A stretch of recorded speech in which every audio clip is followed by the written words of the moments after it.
Dawn had barely broken when I stepped onto my porch with a mug of coffee and heard a sound that did not belong on my land. It was not wind, not thunder, not machinery. It was hooves, dozens of them, tearing into the quiet like a storm that had chosen only my pasture. My lower field was covered in cattle ripping through the fresh grass I had spent months restoring, their weight turning soft soil into churned mud. Irrigation lines snapped like twigs. The fence gate hung open, bent and useless. Across the boundary stood Eleanor Briggs, the HOA board leader, arms folded, smiling as if the sunrise itself answered to her. She said the pasture was community access now because I was not using it properly. I tried to drive the herd back alone while she watched, amused, like my struggle was morning entertainment. The humiliation burned deeper than anger. This was not about cows or grass. This was about power, about someone deciding my deed meant less than her title. I stared at the broken fence and knew this was only the beginning. If you want to hear more true stories like this, make sure you hit that subscribe button to Fenceline File Stories. And tell me in the comments, where are you watching from? I did not buy the ranch to fight anyone. I bought it because I was tired of noise that never stopped, tired of walls so close you could hear your neighbor sneeze, tired of feeling like every square foot of my life was borrowed space. The first time I stood on that land before signing the papers, the air felt wider than my lungs could handle. There was a quiet there that did not feel empty. It felt full, like the ground itself was breathing slowly and inviting me to match its rhythm. Financially, it was the biggest risk I had ever taken, but emotionally, it felt like the safest decision of my life. The pasture was not just grass and soil to me. It was time, freedom, and a promise that my days would finally belong to me instead of a clock or a landlord or a city that never blinked.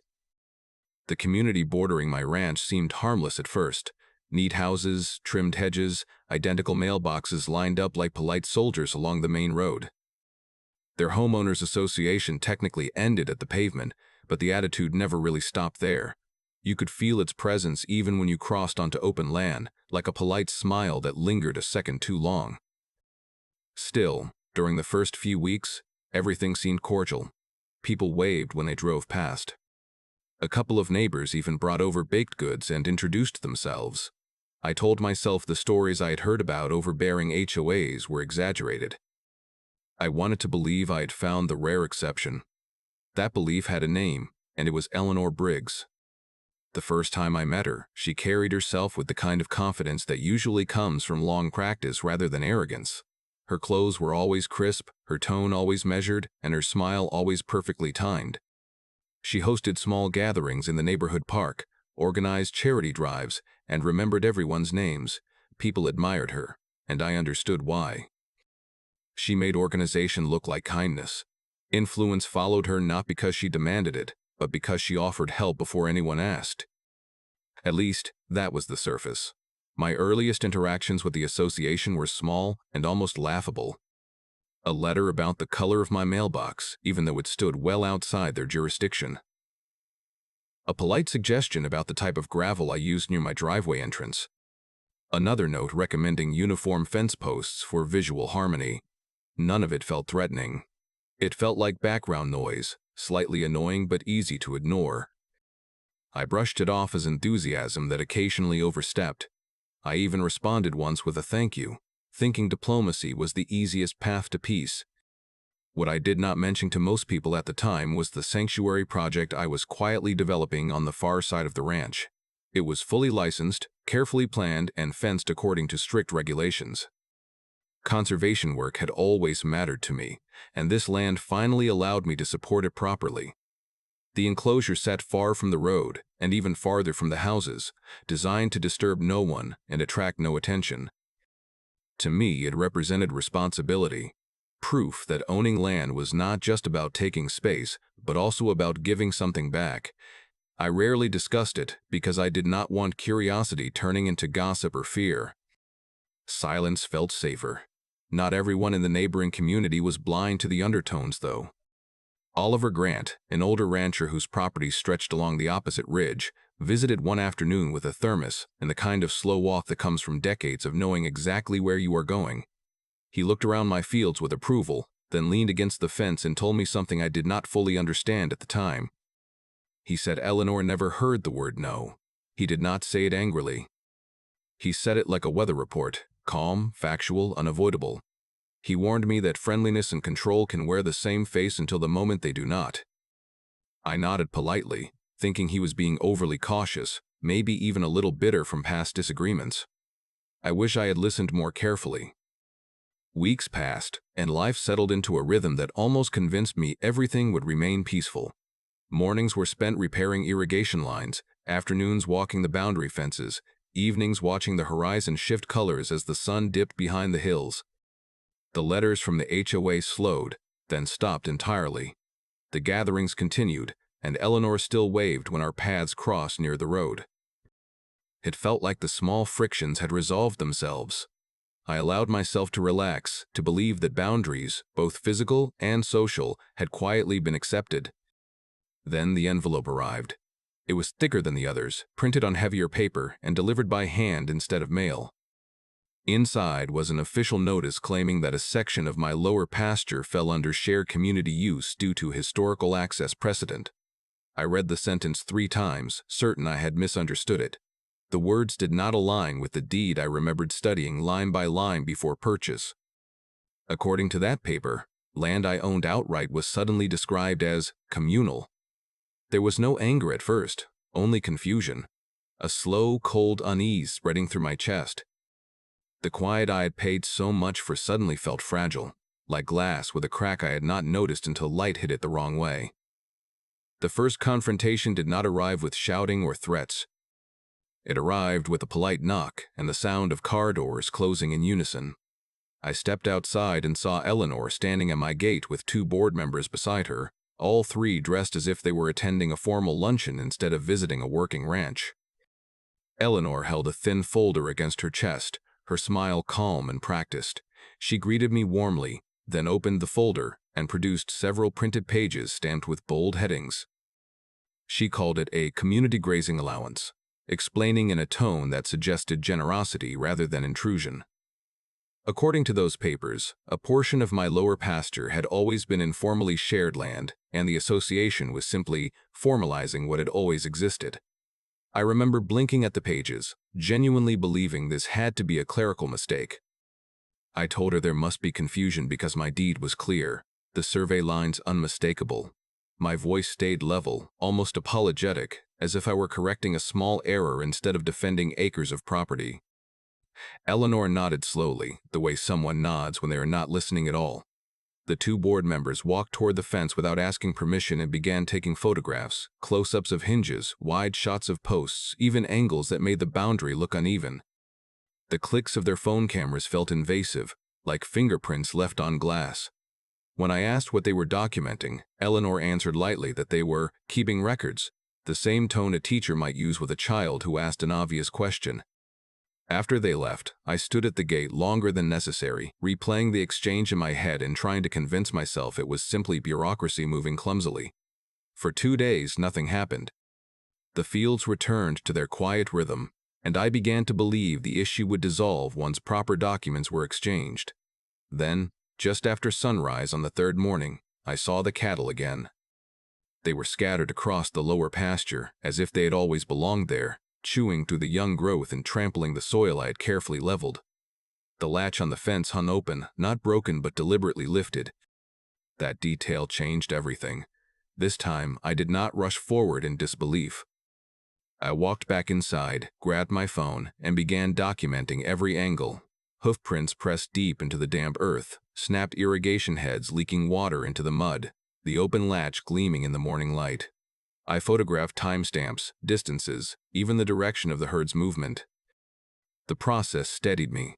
Evidence replaced outrage, and with it came a clearer understanding that this was no misunderstanding. This was repetition with intent. I called Daniel Mercer that afternoon, a legal contact I had kept in my phone more out of habit than expectation. He listened without interrupting while I described the papers, the photographs, the open latch. His response was calm but firm: gather everything, keep records, and do not engage emotionally. Shortly after, Oliver Grant drove over in his weathered truck and walked the fence line with me. He did not need long to confirm what I already suspected. The boundary had always been mine. He pointed to old survey markers half hidden in the grass, remnants of measurements taken years before Eleanor ever held a title. His certainty felt like a weight lifting from my shoulders, but it also sharpened the realization that someone was deliberately trying to blur lines that had been clear for decades. The next time Eleanor appeared, her smile had thinned. The warmth was gone, replaced by a polished patience that felt more like tolerance than courtesy. She spoke slowly, emphasizing phrases like community understanding and mutual benefit, but the undertone had shifted. When I questioned the validity of her claims, she did not argue facts, she questioned my cooperation. The conversation no longer felt like two adults discussing property. It felt like a supervisor correcting an employee who had stepped out of line. That was the moment I understood she was not expecting dialogue. She was expecting compliance. Within a week, the letters began arriving again, thicker and more frequent.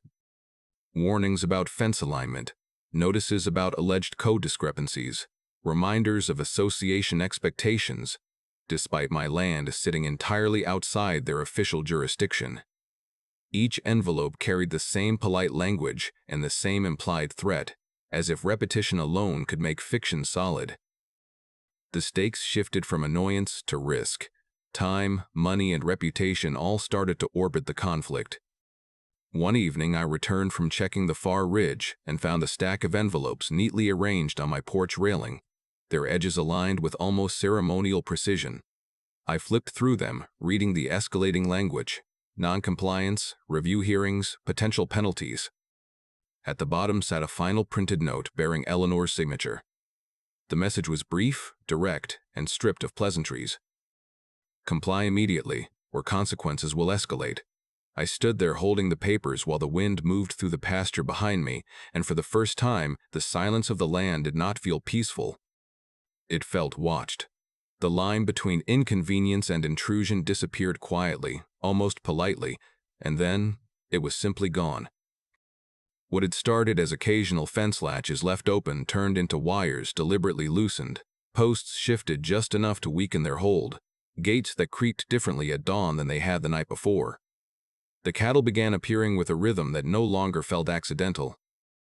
They did not wander in from a broken boundary. They arrived in clusters, as if someone had pointed them toward my pasture and given silent permission.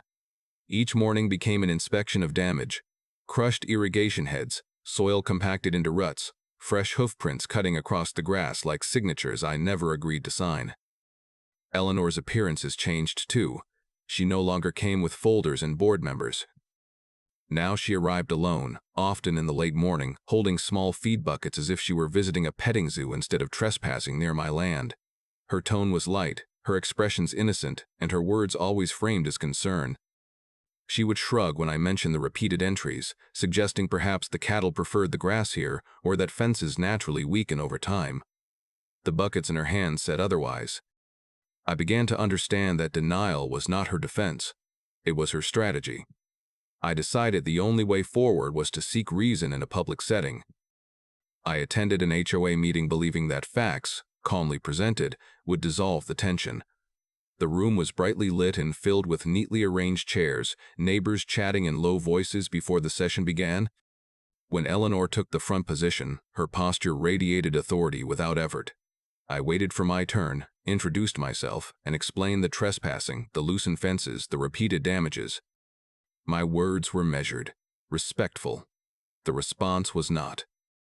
Instead of discussion, I received polite smiles that felt rehearsed and questions framed like accusations. Why had I not reinforced my fences more securely? Had I considered how my sanctuary project might worry families? The narrative shifted in seconds, and I found myself defending my own property rights as if they were optional privileges. The room did not shout, it murmured. That murmur carried more dismissal than any raised voice ever could. I attempted to involve local authorities afterward, expecting at least acknowledgement that repeated trespass was a concern. What I encountered instead was procedural hesitation. Without immediate harm or visible confrontation, the situation was labeled civil, a disagreement between neighbors, paperwork over pasture. The word civil felt like a locked door. It did not deny the problem. It simply refused to open for it. Each call ended politely, and each polite ending left me standing alone with the same unresolved weight. Sleep became inconsistent. Nights stretched longer, every distant engine or stray sound pulling me toward the window. I began walking the fence line with a flashlight before bed, tracing the wires with my fingers, testing latches twice instead of once. The quiet that had once been soothing now carried an undercurrent of anticipation, as if silence itself were waiting for the next disruption. Installing cameras felt less like technology and more like reclaiming awareness. I mounted them at angles covering gates, posts, and the lower pasture, small black eyes that watched when I could not. It was during one of those restless evenings that Amelia Clark knocked softly on my side door. She spoke in a hushed tone, glancing over her shoulder even though no one stood nearby. She admitted that Eleanor's influence extended far beyond official duties. Fines appeared for minor infractions, community votes were often guided before they were cast, and disagreements quietly dissolved, not because they were resolved, but because people feared becoming the next target. Amelia's words were not angry, they were tired. She thanked me for speaking up in the meeting, even though it had not changed anything yet. Her gratitude felt heavier than praise. It confirmed that what I was experiencing was not isolated. It was patterned.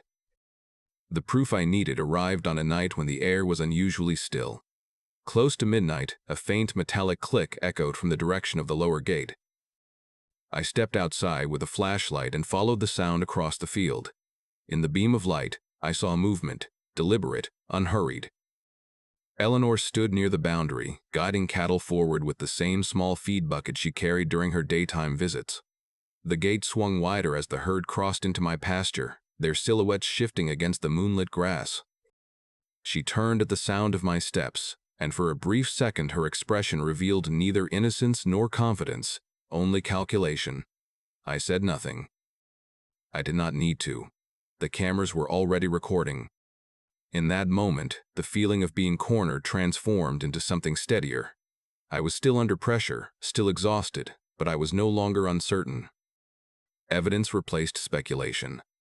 The next morning, while I reviewed the footage, a notification arrived announcing an emergency HOA meeting. The subject line described my property as a potential danger to community safety. The phrasing was clinical, almost compassionate, but the intent was unmistakable. I stared at the message, understanding that the confrontation had shifted from subtle pressure to open declaration. The brink was no longer a feeling. It had an invitation, time and date. The shift did not happen with shouting or sudden courage. It happened the moment I stopped asking how to make the situation end and started asking how to make it undeniable. For weeks I had been reacting, repairing fences, answering letters, defending explanations that should never have required defense. I realized I was playing on the field Eleanor had chosen, one built on perception and pressure rather than facts.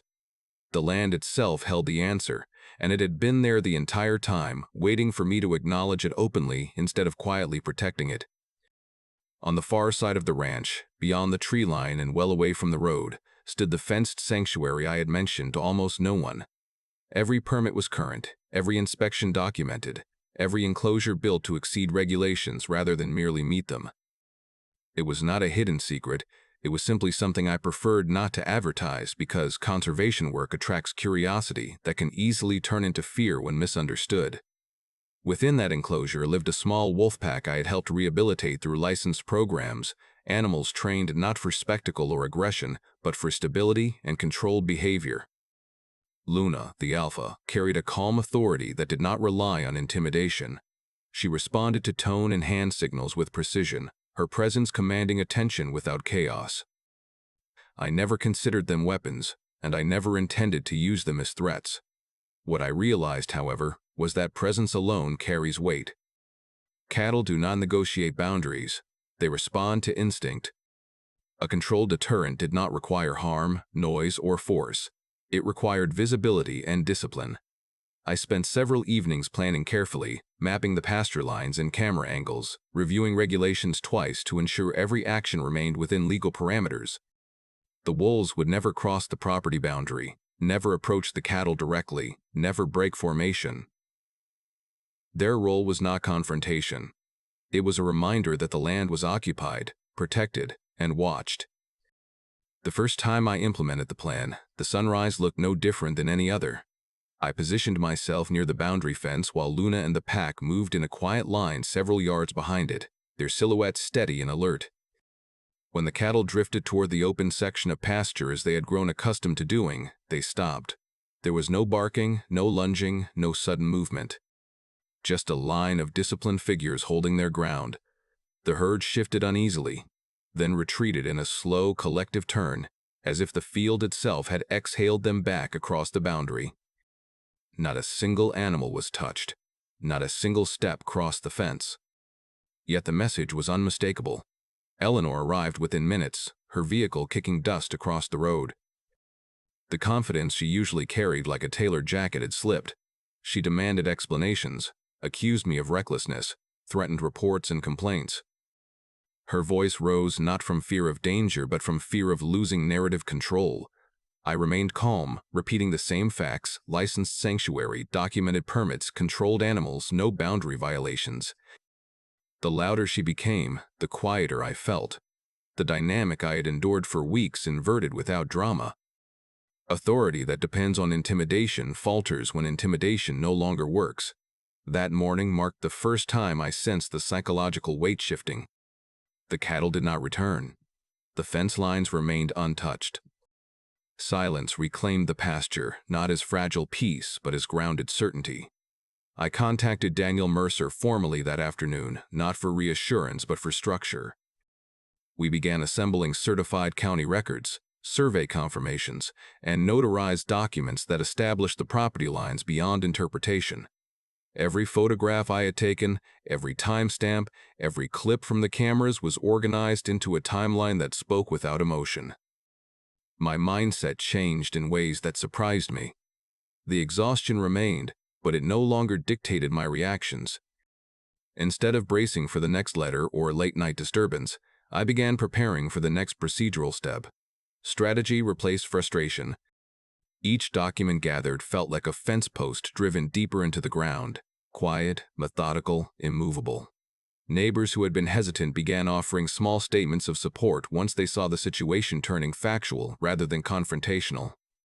The sanctuary, once something I kept private to avoid misunderstanding, became evidence of responsibility rather than suspicion. I understood then that the conflict would not end through meetings or raised voices. Arguments feed on ambiguity, and ambiguity was exactly what Eleanor relied on. Paperwork does not argue. Records do not hesitate. Law does not bend to tone. Standing at the edge of the pasture one evening, watching Luna settle back into the enclosure with the rest of the pack, I realized the decision had already been made internally long before I spoke it aloud. This would not be resolved through conversations designed to exhaust me. This would be resolved where facts carried equal weight regardless of who presented them. The momentum did not roar forward. It clicked into place like a lock finally turning. I gathered the final set of certified deeds, closed the folder, and felt an unfamiliar calm settle over the uncertainty that had followed me for weeks. The path ahead was no longer about reacting to intrusion. It was about presenting truth in a room where titles meant less than documentation. I knew then, with complete clarity, that this stopped in court, not arguments. And for the first time since the hoofprints first scarred my pasture, the land felt like mine again. Once the decision was made to move forward strategically, the pace of everything changed. I stopped thinking in days and started thinking in sequences. The ranch became less of a refuge and more of a grid of angles, lines of sight, and recorded moments. I installed additional cameras along the lower pasture, not just at the gates but at fence intersections, tree lines, and the shallow dip where cattle had been slipping through most often. Each device was placed with intention, overlapping fields of view so that no single blind spot could erase a narrative. I was no longer reacting to trespass. I was documenting patterns. The quiet clicking of mounting brackets and the steady glow of small indicator lights became the sound of preparation rather than paranoia. Daniel Mercer guided the legal side with the same calm precision. We requested certified copies of the original deed, the survey maps, and county boundary confirmations. Each document arrived stamped and sealed, the ink carrying a weight that verbal assurances never could. I laid them out on the dining table, aligning edges and dates, watching the property lines form a story more convincing than any argument. Paper did not exaggerate. It did not hesitate. It simply stated what was, and in this situation that clarity felt like a shield. Neighbors began to shift as well, slowly at first, like people testing the temperature of water before stepping in. Oliver Grant visited more frequently, bringing old photographs of the fence line from years past, images that proved the boundaries had not moved an inch. His quiet certainty lent credibility that only time could provide. Amelia Clark offered something just as important: testimony. She described late-night vehicle movements, the pattern of feed buckets appearing near the road, the unspoken pressure that had kept many residents silent. None of it was dramatic on its own, but together it formed a mosaic of consistency. Their willingness to stand beside me did more than strengthen the case. It weakened the isolation that Eleanor had relied upon. Eleanor's behavior shifted in response. Her messages grew longer, her tone louder, her confidence thinner. She called additional meetings, sent more notices, and spoke with increased urgency, but each statement carried less weight than the last. Authority repeated too often begins to sound like pleading. The difference was subtle but unmistakable. People who once nodded automatically now hesitated before agreeing. Questions that once remained unspoken began surfacing in quiet conversations. Influence was not vanishing, but it was no longer unquestioned. The cameras delivered the small victories that turned preparation into certainty. One evening I reviewed footage and saw Eleanor at the fence line, her movements deliberate as she bent near a wire intersection. The clip captured the precise moment her hand twisted the metal free, the fence loosening just enough to appear worn rather than cut. Another recording showed feed scattered near the boundary hours before cattle drifted in, timestamps aligning like gears clicking into place. None of it involved confrontation or raised voices. It was simple, undeniable visibility. Evidence did not need drama, it only needed clarity. Daniel organized the materials into chronological order, building a timeline that flowed without interruption. Photographs led into video clips, which led into certified records and written statements. The narrative assembled itself without embellishment. Each piece supported the next, forming a chain that could not easily be broken. The more complete the file became, the quieter my thoughts grew. Preparation replaced anxiety. I no longer wondered if I could prove what had happened. I focused on presenting it cleanly. Meanwhile, the HOA announced what they called a decisive public meeting, framed as an opportunity to resolve community concerns. The phrasing was careful, but the intent was unmistakable. Eleanor planned to consolidate authority in front of an audience, to transform pressure into consensus. Instead of resisting the meeting, I treated it as another coordinate in the strategy. Dates were marked, documents copied, witness confirmation scheduled. The event was not an obstacle. It was a stage where clarity could stand without interruption. The final week before the meeting moved with deliberate efficiency. I met Daniel twice more, refining the order of presentation and confirming that every certification seal was current. Oliver reviewed old survey markers with me once again, and Amelia finalized her written statement. The sanctuary permits were added to the file, not as a defense but as context, proof that responsibility and legality had always guided my actions. Nothing was left to assumption. Nothing depended on memory alone. On the evening before the deadline, I sat at the same table where confusion had once replaced calm and looked at the assembled documentation. What had begun as scattered photographs and uneasy conversations had transformed into a structured record of events that spoke for itself.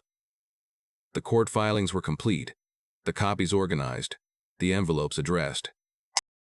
Outside, the pasture lay still under the fading light, fences intact, cameras quietly observing. The HOA meeting date was confirmed, the legal submissions ready to be delivered at first light. There was no surge of triumph, no dramatic sense of victory, only a steady certainty that every piece was in its place. Everything was positioned. The meeting was scheduled for early evening, the kind of hour when daylight still clings to the edges of buildings but shadows already begin claiming corners. I arrived a few minutes before it started, carrying a slim folder that looked unimpressive compared to the thick binders clutched by some of the board members. That was intentional. I did not want attention on what I held. I wanted attention on what would be said before it was opened. The parking lot was already full, cars lining the curb in neat rows, engines ticking as they cooled.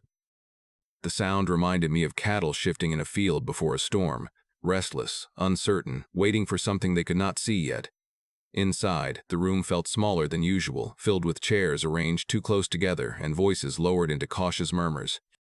Neighbors who once waved casually now avoided direct eye contact, not out of hostility but discomfort. They were present because absence would be noticed. The fluorescent lights hummed overhead, flattening expressions and casting everyone in the same pale tone. Eleanor stood near the front, speaking with board members in clipped sentences that ended quickly whenever she sensed someone watching.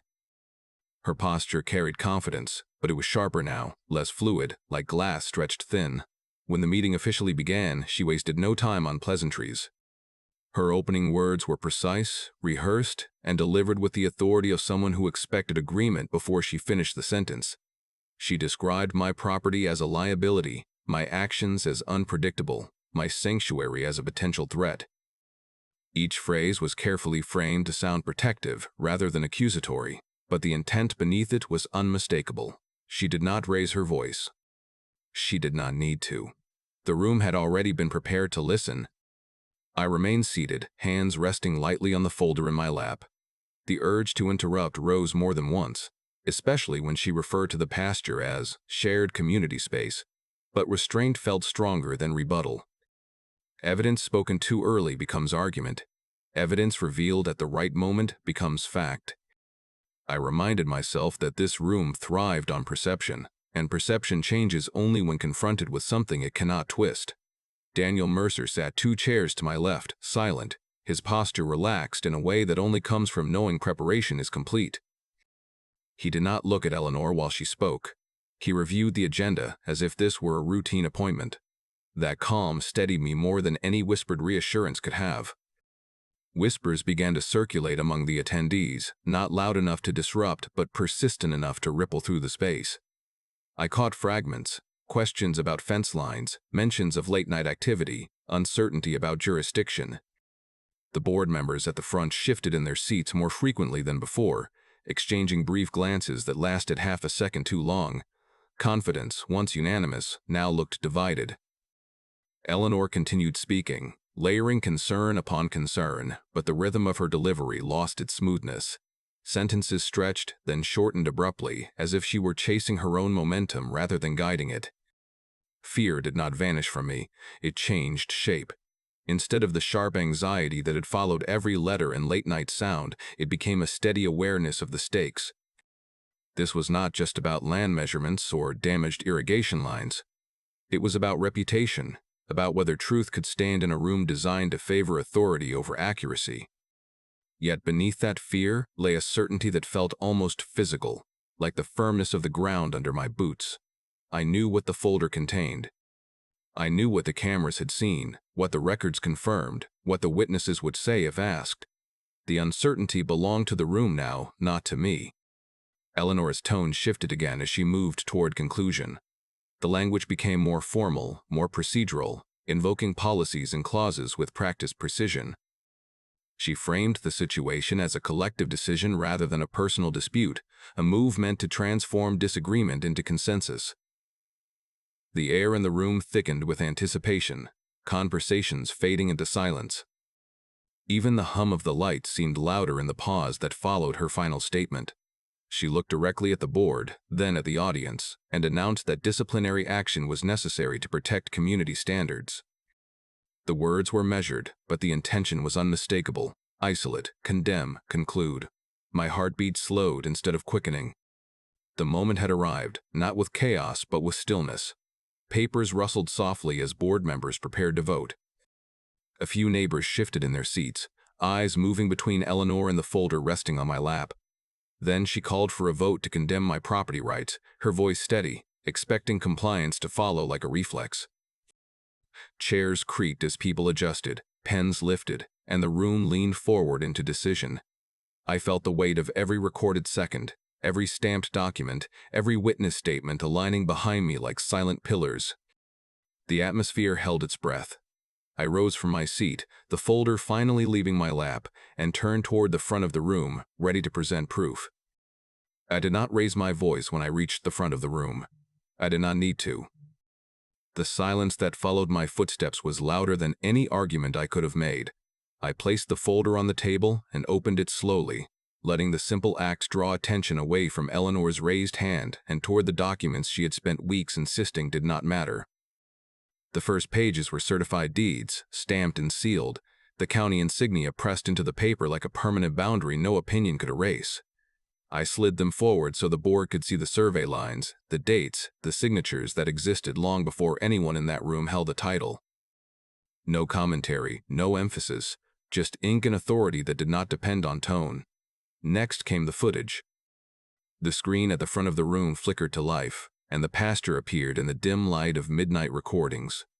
There was no dramatic music, no narration, only the quiet clarity of timestamps moving second by second. Eleanor's silhouette entered the frame near the lower fence, her hand twisting the wire loose with deliberate precision. Another clip followed, showing feeds scattered along the boundary hours before cattle drifted in as predictably as water following gravity. The room did not gasp. It exhaled. Whispers replaced murmurs, and the rhythm of Eleanor's composure faltered. Evidence has a way of stripping language down to its barest form. Witness statements followed, read aloud in calm, even tones. Oliver Grant's recollection of survey markers untouched for decades. Amelia Clark's account of repeated late-night disturbances and quiet pressure that had shaped the community's silence. Each voice added weight without theatrics, each detail forming a line that converged on the same point. This had never been misunderstanding. It had been intention disguised as procedure. I introduced the sanctuary permits last, not as a defense but as context. The wolves, once whispered about with suspicion, became lines on official paper confirming training, inspection, and containment. The narrative of danger dissolved into documentation of responsibility. Eleanor's attorney rose with practiced confidence, attempting to redirect the room toward emotion rather than fact. He spoke of fear, of perceived threats, of community well-being framed in broad terms meant to blur specifics. The words sounded polished, but they slid off the documents like rain on glass. Emotional appeals require uncertainty to thrive. In a room where timestamps and seals stood unchallenged, emotion felt out of place, like a performance without an audience.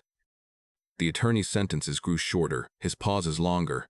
Authority that once filled the space now seemed to search for footing. The meeting shifted from confrontation to acknowledgement, and acknowledgement soon moved beyond the room. What began as public presentation carried into formal proceedings where the same evidence stood under brighter lights and stricter rules. In court, the atmosphere changed from social pressure to procedural clarity. The judge reviewed the certified deeds, the footage, the permits, and the statements with the same steady attention one gives to a map before deciding direction. There was no spectacle, no raised gavel, no dramatic declarations, only the quiet reinforcement of boundaries that had always existed. The ruling ordered damages for property destruction and legal fees for the months of manufactured conflict, each figure grounded in documentation rather than emotion. Eleanor's authority did not vanish in a single instant. It dissolved gradually, like ink spreading in water until the original shape could no longer hold. Neighbors who had once remained silent began speaking in measured tones, not out of anger but relief. The wolves, once treated as rumor, were proven controlled and lawful, their presence reframed from threat to disciplined stewardship. The community's posture shifted from cautious agreement to thoughtful reconsideration. What had been whispered behind closed doors now entered open conversation without fear of reprisal. There was no applause when the process concluded. Justice rarely arrives with celebration. It arrives with clarity. I stood in the courtroom listening to the final words of the ruling, feeling not triumph but steadiness. The land outside those walls had not changed. The fences still traced the same lines. The pasture still breathed under the same sky. What changed was the weight carried by those lines. They were no longer defended by explanation or patience alone. They were reinforced by record and recognition. When the judge finished, the room settled into a silence that held more finality than any shout. Eleanor remained still, her expression caught between disbelief and inevitability. The consequences no longer abstract or distant, but present and signed. Papers were gathered, chairs shifted, and the quiet shuffle of departure replaced weeks of noise. The downfall was not dramatic. It was precise. Boundaries were confirmed, damages assigned, and the illusion of borrowed authority faded into the permanence of written law. I looked once more at the stamped pages before closing the folder, knowing that what ended there was not a battle won through volume but a truth made unavoidable through proof. The days that followed did not arrive with celebration or dramatic apologies. They arrived quietly, the way real change often does, settling into routines instead of headlines. The first difference I noticed was the absence of tension and simple greetings. Neighbors who once offered cautious nods now stopped to talk without glancing over their shoulders. Conversations felt lighter, unguarded, as if an invisible weight had been lifted from the community's posture. Within weeks, Eleanor's name disappeared from the HOA leadership list, replaced by a temporary committee formed with surprising transparency. No one announced it loudly, but everyone seemed to know. Authority had shifted from a single voice to a shared one, and the silence around that shift spoke louder than any formal statement could have. A few neighbors approached me individually. Some apologized for staying quiet, others simply thanked me for standing firm when they could not. Their words were not dramatic or rehearsed. They were sincere, shaped by relief more than guilt.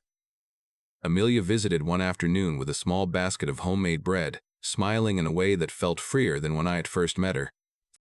She said that watching someone rely on facts instead of fear had given people permission to speak honestly again. Oliver Grant walked the boundary line with me once more, his boots pressing into the soil beside mine, and offered a quiet nod that carried more pride than any speech. He did not need to say much. The gesture itself was acknowledgement. Repairing the fences became a ritual rather than a chore. I replaced bent posts, tightened wires, and replanted sections of pasture that had been churned into mud. Each repaired stretch felt less like restoration of property and more like restoration of balance. The land responded quickly, green returning where brown had lingered, the irrigation lines flowing without interruption. Even the air seemed different, or perhaps it was simply my breathing that had changed. Nights grew quieter again, not because cameras still watched, but because the need for them had diminished. One morning I stepped onto the porch with the same mug of coffee that had once accompanied confusion and anger. The sunrise spread across the pasture without interruption, no hoof thunder breaking the calm, no distant engines approaching with purpose. The silence was no longer fragile. It was earned. I realized then how much emotional space the conflict had occupied, how easily stress disguises itself as normal until it disappears. Defending boundaries had demanded more patience than confrontation ever would have, and the toll of that patience had been heavier than I admitted at the time. Yet the result proved something simple and enduring. Calm evidence carries a strength that loud authority cannot sustain.